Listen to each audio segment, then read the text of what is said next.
When you play the Game of Thrones, Subscribe and like. or you die. There is no middle ground.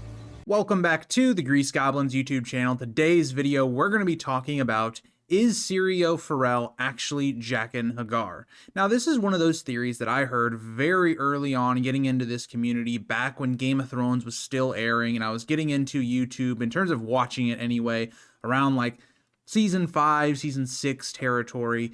And it's always one of those that stuck out as being a really fun theory, but it's not one I put a lot of credence in. I didn't really think it mattered all that much.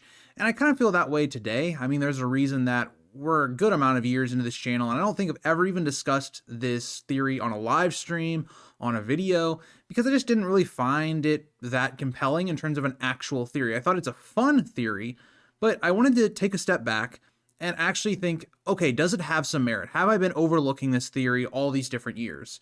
And so we're going to go through it. We're going to look at the characters of Syrio and Jaqen and some of their whereabouts within the first book and even their backstories, and try to see, is there some sort of connection there? Now let's start right away. What do Jaqen and Syrio represent to Arya? They represent these figures that can teach her how she needs to live, and or becoming this like rogue kind of assassin-esque character of being more observant. You think about what Syrio's early lessons to her are, things like trying to make her more agile by like chasing cats, or even telling her to be more observant of what people want around you, to use your actual eyes. It's something that really helps her later on in that book, because the Lannisters set a trap for her. There's these men that are dressed up as Stark men, and they're like by a boat, and it's supposed to be like this idea of like, oh yeah, Arya, we're going to take you home, but they're not actually going to do that. They're just dressed up men as Lannisters, and because of Syrio's lessons, Arya is able to see through that plan. So a lot of what Arya is being taught by Syrio is not just how to be a swordsman, of course. It's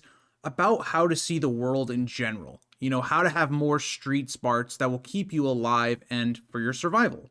So that's really important. It's that Syrio is not just this sword master from Braavos that's trying to, teach her how to fight. That's very generic and boring. He's going upwards and beyond, and a lot of the lessons that he's teaching her are very similar to things that maybe the Faceless Men would want in an assassin. So when you think about that part of it, Syrio is definitely a character to try and open up what Arya's story is going to be in the first book. So then when we get to the second book, Jaqen then kind of fulfills that role. So as Syrio leaves that part of her story, Jaqen enters that part of her story, especially being a huge factor in her being able to regain some control over her life, teaching her kind of how to be an assassin, things like that. And so as the series has kind of gone on, those two characters have been the most pivotal characters for Arya's development as an assassin and as a Faceless Man. And so a lot of people have thought, are they just the same person? On the face value of it, both of them are seeming to lean Arya into some sort of assassin and or roguish type figure, not just like a straight fighter, like maybe what Ned was originally planning, something more similar or akin to Brienne.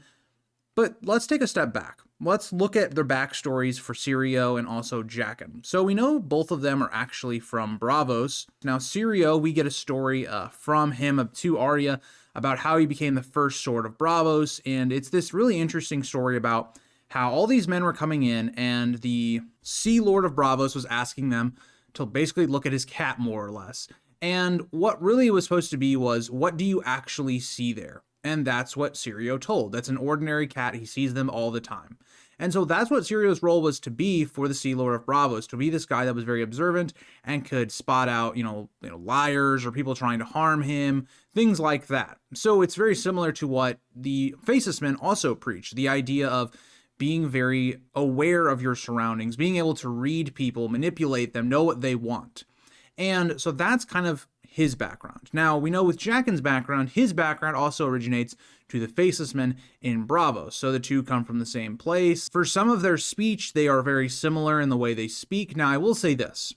I think the big reason why this theory became a thing is mainly because of the show. Because the show has a lot more of the two speaking in very similar ways. So the way that Jaqen and Syrio talk about, for instance, the god of death in the show. That's a show really only thing. The two don't have that connection in the book whatsoever. And so when you think about Syrio, the real part of it that I think has been brought up about why Syrio could be Jaqen is Syrio's death and or disappearance from the book series. So Arya is in a lesson, and the Lannisters more or less come to try and arrest her, led by Meryn Trant. And Syrio fights off a few of them. Eventually his sword breaks and he tells Arya to leave. Again, the differences here are clear in the way that the show and the book have this moment, whereas the show, it kind of goes with, what do we say to the god of death? You know, not today kind of thing.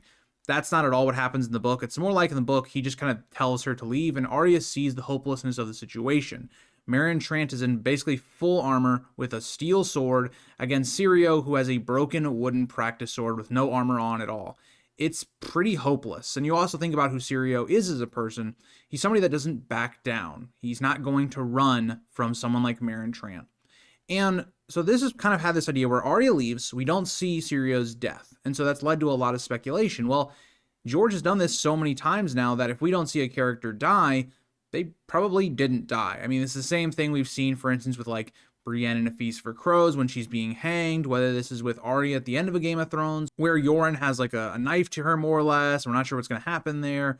Or, for instance, Jaime at the end of A Clash of Kings, Catelyn asks for Brienne's sword. We don't know what's going to happen there, and we don't really find out for a little while anyway. So George has consistently shown us that if a character doesn't die on the page, you're left to consider if that person really died. So that's where it kind of trickles then into Jaqen. So Jaqen pops up in A Clash of Kings. He's been in the Black Cells, and a lot of people have thought about this is very suspicious. How did Jaqen get there? Was he wanting to be there? Did he want to go up north to go to the wall maybe? Maybe there's some secrets there that he wants to find out. He seems very interested in dragons, for instance. That might be his mission. I've also theorized that possibly Jaqen was placing himself in the Black Cells to go with Yoren's party under the assumption that Ned was also going to go there, and maybe he was being hired to kill Ned. Maybe this is by Littlefinger, maybe not. And so that kind of also leads into this. Well, if Jaqen was actually Syrio, it would also lead to the same idea of trying to also get Arya to become a faceless man. The problem I have with this theory, and a lot of it just stems from the idea that there's not a lot of evidence to back it up, is when we look at the character of Arya, why would Jaqen, as a faceless man, take such a keen interest in Arya? Why would he be training her, given, you know, all his important duties that he probably has?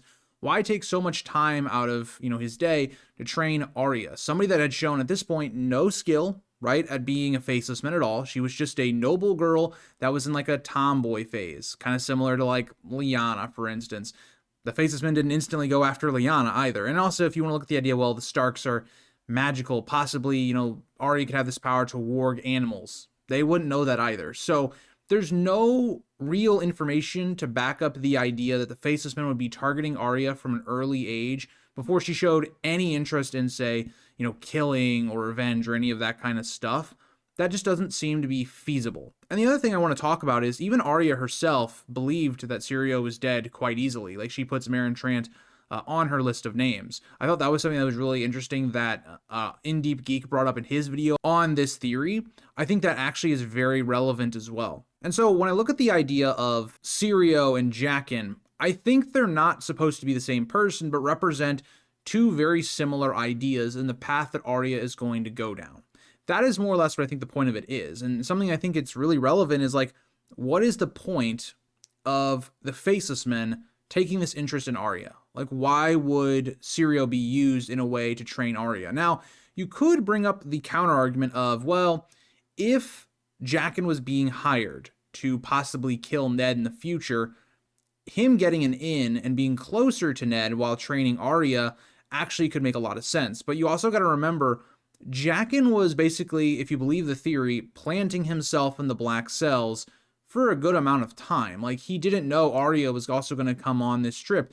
That is just a happenstance. You know, Yoren spots Arya, and that allows her to go on this trip. For all, you know, Syrio and or Jaqen could have, you know, figured out is that Arya died or got captured while he's in the Black Cells. So there's a lot here that just doesn't add up to me. It doesn't make a whole lot of sense. And I think this theory is almost completely derived from the show, because even evidence that I've seen in terms of the mannerisms or even the speech between the two characters is stuff that only happens in the show. Like, for instance, like Syrio's last words to Arya about her leaving and what do we say to the god of death.